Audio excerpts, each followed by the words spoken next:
نعرہ حیدری میں علی کی ذات کی عکاسی پوری نہیں ہوتی، بلکہ نعرہ حیدری میں علی کی شان کو محدود کرنا ہے۔ نعرہ خلافت میں علی پورے کھل کر سامنے آ جاتے ہیں۔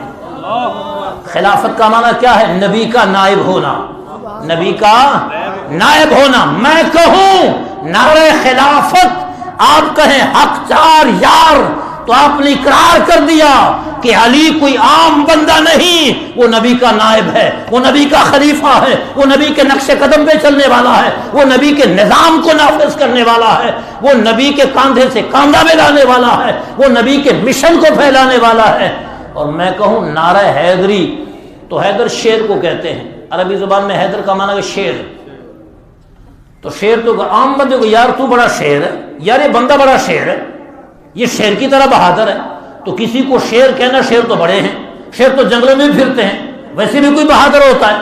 لہذا نعرہ حیدری میں علی کا وہ مقام نہیں جو نعرہ خلافت میں ہے۔ سبحان اللہ۔ اس لیے نعرہ حیدری سے میں منع نہیں کرتا، لگائیں 1000 دفعہ، آپ کی محبت ہے، لیکن نعرہ خلافت ضرور لگائیں، اس لیے کہ علی کی اصل شان نعرہ خلافت میں کھل کے آ جاتی۔ خیر، یہ ضمناً بات آ گئی